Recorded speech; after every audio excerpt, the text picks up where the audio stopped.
उत्पत्ति की किताब 26वां अध्याय हमने 12 से 25 तक पढ़ा।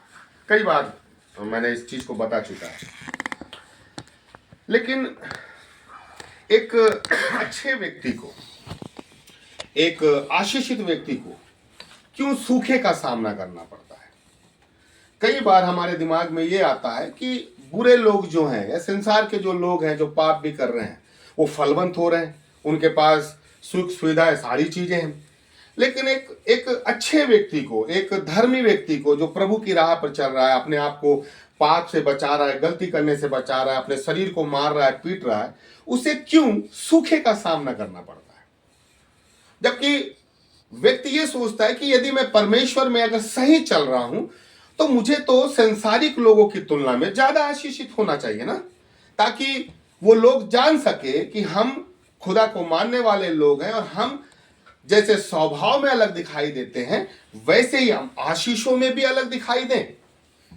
लेकिन ये हमारा सोचने का नजरिया है। खुदा के सोचने का जो नजरिया है या देखने का नजरिया है, हमें उस पर्सपेक्टिव से भी सोचना आना चाहिए कि एक आशीषित व्यक्ति को, खुदा के राह में चलने वाले व्यक्ति को क्यों आखिर दुखों का सामना करना पड़ता है, सूखे का सामना करना पड़ता है। जब मैं मेरिट में पढ़ता था तो मैं गेट क्वालिफाइड, तो पर मंथ मुझे 8,000 रुपए स्टाइफंड मुझे मिलते थे। तो जब मेरा एमटेक जस्ट कंप्लीट होने ही वाला था, अचानक से रजिस्ट्रार ने ये नोटिस निकाल दिया कि 2 महीने की जो स्टाइफंड है वो नहीं मिलेगी, है ना। मतलब 24 महीने की मिलना चाहिए थी, लेकिन 22 महीने की मिली और 2 महीने की उनने रोक दिए। और उस समय मेरी जो स्थिति थी, बड़ी दयनीय स्थिति में हम लोग चल रहे थे। हमारा परिवार बड़ा संघर्ष कर रहा था, क्योंकि मेरी सिस्टर भी पढ़ रही थी, हमारे पिताजी पेंशनधारी थे, मुझे भी पढ़ा रहे थे। तो जो मुझे 8,000 मिलता था, तो 4,000 रुपए से मैं अपना खर्चा चलाता था और 4,000 रुपए मैं घर भेजता था अपने मम्मी पापा को। लेकिन अचानक से बंद हो गया। तो भाई जब रजिस्ट्रार ने अगर नोटिस निकाला है तो फिर बोलती बंद है, फिर कौन क्या बोलेगा, कुछ नहीं।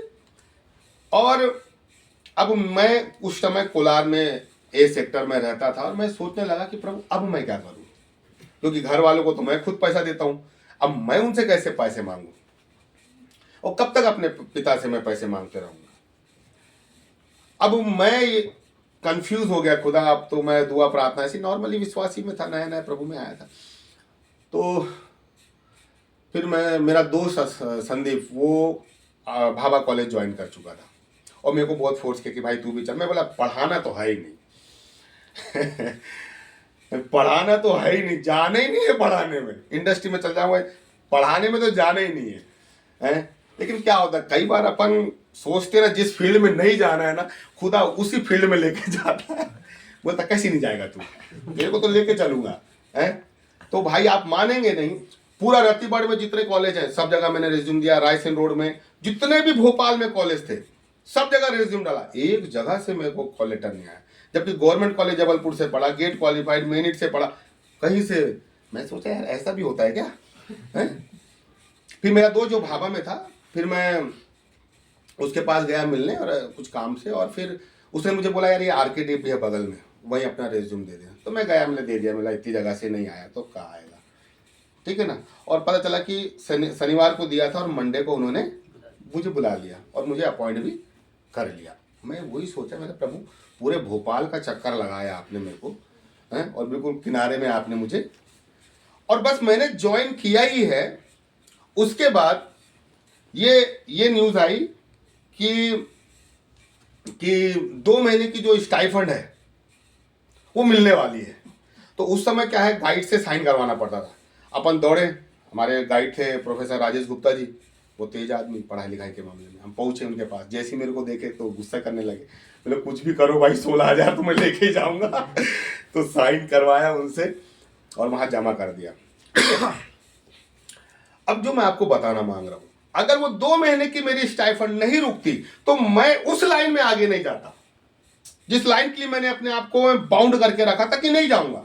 और खुदा को मालूम है कि इसको लेके मुझे इसी लाइन में जाना है। तो खुदा ने क्या किया, एक आशीषों को देने के लिए एक आशीषों को रोक दिया। और ऐसा नहीं है कि अगर उस आशीषों को रोका है तो वो रुकी रहेगी। खुदा बोलता है उसको भी मैं दिलाऊंगा। कई बार जिस रास्ते में हम जाना नहीं चाहते, लेकिन हमारी सुविधाएं, हमारी आशीषें, हमारी ब्लेसिंग, हमारी बेहतरीन चीजें उसी रास्ते में छुपी रहती है ना, तो खुदा क्या काम करता है, वो कहीं की और ब्लेसिंग को रोक देता है ताकि हमारे पैर अपने आप उस रास्ते में चलने को। अगर मेरे जीवन में वो 2 महीने सूखे के नहीं आते तो मैं कभी टीचिंग लाइन में नहीं आता, मैं कभी पीएचडी नहीं करता, मैं कभी इस लाइन में आगे नहीं बढ़ता, मैं बुक पब्लिश नहीं कर पाता, मैं कभी पेटेंट नहीं कर पाता। लेकिन खुदा को मालूम है कि सेवकाई भी करवाना है तो निचले स्तर से नहीं, ऊंचाई के स्तर से लेके जाएगा। तो क्यों खुदा एक अच्छे व्यक्ति के जीवन में सूखा आने देता है? क्यों सूखा आने देता है? हम सोचते हैं क्यों प्रभु, कब तक हम दिक्कतों का सामना करेंगे? लगता है ना ऐसा, बस ना हो गया ना बाप। लेकिन एक सूखे स्थान में जब संसारिक व्यक्ति फंसता है ना, तो वो सूखे में दब जाता है। लेकिन एक खुदा का व्यक्ति जब सूखे स्थान में जाता है ना, तो वो फलवंत होके बाहर निकलता है। क्यों? क्योंकि खुदा कहता है कि धर्मी लोग खजूर के समान बढ़ेंगे, और खजूर का पेड़ विपरीत परिस्थिति में बढ़ता है, विपरीत परिस्थिति में फलवंत होता है, विपरीत परिस्थिति में उसको फल आते हैं, विपरीत परिस्थिति में वो और ऊंचा जाता है। वैसे ही खुदा हमें अच्छी परिस्थिति में, वो खुदा बोल रहा है अच्छी परिस्थिति में तो हर कोई फलवंत हो जाता है, अच्छी परिस्थिति में तो हर कोई आशीष होता है। खुदा बोलता है इस परिस्थिति में मैं तुम्हें फलवंत करूंगा। तो इसीलिए खुदा हमें सूखे स्थान में लेके जाता है। क्यों? क्योंकि वहां से हमें वो क्या करना मांगता है, फलवंत करना मांगता है। अब देखिए यहां पर बड़ा अच्छा वर्णन है कि इसहाक जो है, 26वें अध्याय के 12 से हमने 25 तक पढ़ा, गरार नगर में अकाल आया हुआ है, ठीक है। और 12वें पद में लिखा हुआ है, खुदा ने, मतलब जब हम पढ़ेंगे पहले पद से, तो खुदा बोलता है कि इसहाक गरार नगर में रहे, जहां पे अकाल हुआ है, वहीं पर खेतों को जोत बो और मैं तुझे आशीषित करूंगा। और इसहाक ने परमेश्वर की इच्छा के अनुसार उसी अकाल की जगह पर गरार नगर में क्या किया, उसने जोता और बोया और क्या किया, 100 गुना फसल मिला। तो इसमें मुझे जो सबसे अच्छी चीज क्या लगती है, जब वो सभी लोगों के गरार नगर के बीच में वो अपने हल, अपने बैल लेके जब वो जोतने, खेतों को जोतने जा रहा होगा, तो वहां के लोग कितने मजे ले रहे होंगे। ये देख ले पगला अकाल में जा रहा है। सोचो अब कितने लोग मजे ले रहे होंगे, हैं? आसपास के लोग कितने मजे ले रहे होंगे। और एक दिन नहीं, रोज हर दिन वो अपना विश्वास से अपने बैलों को पकड़ा होगा और वो हल को लिया होगा और अपने नौकर चाकर को लेके भाई चला खेत। तो ये जो लोग हैं आसपास के, ये इसके जाते समय भी मजे ले रहे होंगे और आते समय भी मजे ले रहे होंगे। सोचो क्या है ना, एक विश्वासी के ना सब मजे लेते हैं एक विश्वासी का तो हो नहीं सकता कि उसके मजे ना ले, ठीक है ना। लेकिन इसको थोड़ा और ऊपर से सोचे कि जब खुदा ने उस बीज को आशीषित किया और वो अंकुरित होना चालू हुए होंगे, और जब एक फसल बढ़ के आई होगी, तो जो लोग उसके मजे ले रहे होंगे ना, वही लोग उसको बोलने होंगे, अरे भाई ये कितना आशीषित व्यक्ति है, इसका खुदा कितना महान है। तो जो एक समय में इसहाक के मजे ले रहे थे, वही लोग इसहाक की तारीफ और उसके खुदा की तारीफ करने वाले हो गए। वैसे जो हमारे मजे लेते हैं ना, एक समय हमारी और हमारे खुदा की तारीफ करेंगे लेकिन उस समय तक क्या है, विश्वास से अपने बैलों को लेके खेत तक हमें जाना है। अब देखिए यहाँ पर जो मुझे बड़ा अच्छा लगा, इस गरार नगर में उसने क्या किया, 100 गुना फसल को बटोरा। और देखिए क्या हो रहा है, इसी अकाल में क्या हो गया, ये धनाढ्य हो गया। बाइबल क्या कह रही है कि वो इतना धनाढ्य हो गया 13 पद में कि वहां बड़ा उन्नति होती चली गई, यहां तक वो अति महान। जिस सूखे स्थान में लोग मुरझा जाते हैं, जिस सूखे स्थान में जहां पर लोग मोहताज हो जाते हैं, जिस सूखे स्थान में जहां लोग दर बदर की ठोकर खाते हैं, उसी सूखे स्थान में खुदा को पुकारने वाले लोग आशीषित और फलवंत होते हैं, धनाढ्य होते हैं। ये धनाढ्य हो रहा है अकाल में है। अब देखिए इसके बाद क्या है, जब धनाढ्य हो गया तो 16 पद में क्या कह रहा है कि अबीमेलेक ने इसहाक से कहा, हमारे पास से चले जा, क्योंकि क्या के लिए भाई कि तू बहुत सामर्थी हो गया है। अब देखिए जो मुझे जो हमारा मुख्य पद है 17वां पद, अतः इसहाक वहां से चला गया। उस जगह से चला गया। गरार नगर छोड़ा नहीं उसने, गरार नगर में ही है वो, लेकिन अबीमेलेक के पास से वो चला गया और गरार की घाटी में अपना तंबू खड़ा करके वहां अबीमेलेक के पास से चला गया, लेकिन गरार नगर में ही है वो, ठीक है ना। और गरार नगर में किसी दूसरे स्थान में उसने क्या किया, फिर सूखे में उसने अपने तंबू गाड़ दिया। अब आप देखिए, अभी गरार नगर में था जहां अकाल है, उसी अकाल वाली जमीन में उसने जोता बोया और क्या हुआ, फसल को बटोरा, ठीक है ना। अब क्या हुआ, जब अबीमेलेक ने बोला भाई हमारे पास से चला जा, तो यहां से निकल के गरार नगर के किसी दूसरे लैंड में आया, ठीक है ना। तो वहां पर फिर उसने अपना तंबू खड़ा किया, वहां पर उसने अपना तंबू गाड़ा। क्यों ऐसा कि एक सूखे स्थान से निकल के फिर सूखे स्थान में उसने अपना तंबू गाड़ दिया। एक आशीषित व्यक्ति ना जिन जिन सूखे मार्गों से जाएगा ना, उस जगह को वो आशीषित करता जाएगा। खुदा अपने लोगों को क्या कर रहा है, तू इस तंबू में था, तू यहां आशीषित हुआ, तेरे द्वारा आशीषित हुए, अब इस तंबू को उखाड़ के फिर दूसरे स्थान में तू जाएगा, तो वो तेरे द्वारा वहां पर और भी लोग आशीषित होंगे। हम जितने अपने तंबू को जितने बार बदलते हैं, इसको ऐसा बोलो, जितने हम अपने घर को जितने बार बदलते हैं, हमारा कैंपस, हमारी मल्टी, हमारी कॉलोनी और आशीषित होती जाती है। क्यों? क्योंकि हम आशीषित हैं, हमारा खुदा हमें आशीषित करता है। लेकिन जो सबसे अच्छी चीज है कि खुदा हमें उस अकाल वाली जगह से लेके चलता है, उस डायरेक्शन में लेके चलता है जहां सूखा है, जहां मुसीबत है, जहां परेशानी है। और हम अगर उस अकाल को देखते रह जाएंगे ना, तो हम कभी भी आशीषित नहीं होंगे, क्योंकि हमारा मन द्विधा में होगा, हम छोड़े जाएं, हम इस चक्कर में रह जाएंगे।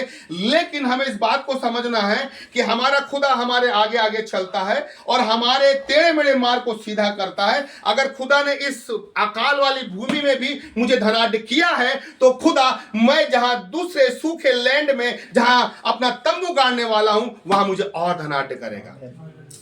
जहां हम तंबू गाड़ेंगे वहां खुदा हमें और धनाढ्य करेगा। और मालूम इसके बाद क्या हुआ, इसके बाद उसने लगातार कुएं खोदा, जो इसके बाप दादाओं ने, देखो लिखा है ना, जो पूर्व दिए थे, है ना, 20 पद में, हाँ, तब 18 पद में, तब जो कुएं उसके पिता इब्राहिम के दिनों में खोदे गए थे, फलिस्तियों ने भर दिए थे ना। इसहाक ने फिर क्या, फिर कुएं को खोदा, एक कुआं खोदा, दो कुआं खोदा, तीन कुआं खोदा, ठीक है। अब आप देखिए, उसी गरार नगर में उस इसहाक के चलते खेत भी आशीषित हुए और कुएं भी आशीषित हुए। कुएं को भी खुदवाया, ठीक है ना। एक तरफ खुदा फसलों को भी बढ़ा रहा है इसहाक के द्वारा, तो एक तरफ क्या काम कर रहा है, कुएं को भी। और ये जो कुएं खोदा है ना, ये कुएं जो खोदा है, ये कुएं का पानी इसको पीने नहीं मिला, लेकिन किसको मिला, फलिस्तियों के लोगों को मिला, गरार के लोगों को मिला। हम जो कुआं खोदने जा रहे हैं हम जो कुआं खोदने जा रहे हैं ना, हम जो मसीह का कुआं खोदने जा रहे हैं, चर्च बनाने जा रहे हैं, हम जो कुआं खोदने जा रहे हैं ना, ये कुआं आने वाली कई पीढ़ियों तक कई लोग इसका पानी पीते रहेंगे। हम साधारण कुआं नहीं खोद रहे हैं। कौन सा कुआं खोदा, हम आत्मिक कुआं खोद रहे। एक बार वो कुआं खुदा तो लगातार पानी बहेगा और कई लोग उसको पीते रहेंगे। कुआं का जो काम है वो पानी देता है। आप देखना, कभी भी ऐसा नहीं होता कि कुआं प्यासे के पास जाए और बोले भाई ले तू प्यासा पी ले। हमेशा क्या होता है प्यासा जाता है, कुएं को ढूंढता है, रेगिस्तान में ढूंढता है, कहां है।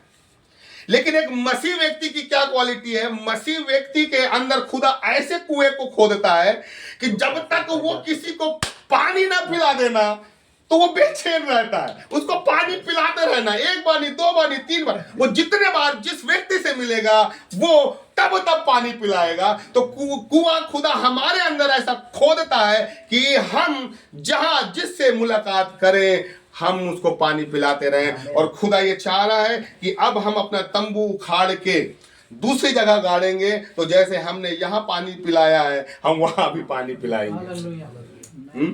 हमारा पानी बहुत कीमती है भाई। हमारा पानी बहुत, क्यों? क्योंकि ये पानी मालूम कैसे निकला है? ये अकाल में निकला है पानी। ये बहुत दिक्कतों से होके गुजरे हैं अपन ने खुदा में, तब जाके पानी निकला है। ऐसा थोड़ी कि बस बड़ी आसानी से कुआं खुदा पानी निकल गया। एक आत्मिक व्यक्ति बहुत संघर्ष करता है, तब जाके ये कुआं खुदता है। और सोचो बड़ी आसानी से अपन किसी को भी सबसे सरलता के साथ उपलब्ध होने वाला ये जीवन का जल है। आपको अगर अंशु बुलाए, अंशु को कोई बुलाए, भाई मैं कहाँ पर हूँ, नयापुरा में, वो जाएगा। प्रार्थना करने आना भी है आपको, वो जाएगा। बाप को बुलाए वहां पर कहीं रतिभट, बोले आ रहा हूँ भाई। क्योंकि क्या होता है ना, ये कुएं की ये क्वालिटी है। इसलिए खुदा क्या कह रहा है? खुदा ये बोल रहा है कि एक धर्मी व्यक्ति को, एक अच्छे व्यक्ति को सूखे से होके इसलिए जाना है ताकि उसके अंदर वो आत्मिक कुआं खुदे, ताकि उस आत्मिक कुएं के द्वारा, उस जल के द्वारा बहुत से लोग पानी पी के तृप्त हो सके। और खुदा ने हमें इसी काम के लिए रखा है। और खुदा ये कह रहा है कि जैसे इसहाक के द्वारा कुएं भी आशीषित हुए और फसल भी आशीषित हुई, लेकिन उसने अपने तंबू कहां गाड़ा?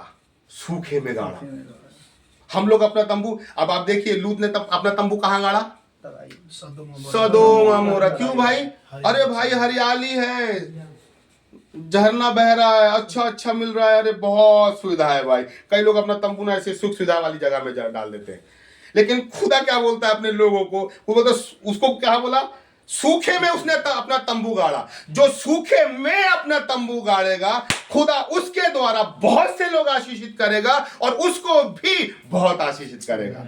क्योंकि धर्मी लोग खजूर के समान पड़ते हैं। तो धर्मी जो खजूर की क्वालिटी क्या होती है कि उसकी जड़ जब जमीन में जाती है ना, तो थोड़े से पानी में, ज्यादा पानी में नहीं, थोड़े से पानी में ना वो अपनी हाइट बढ़ाता है। थोड़े से पानी में उसके खजूर के जो फल होते हैं ना, वो बहुत विटामिन से भरे हुए, बहुत ताकतवर होते हैं।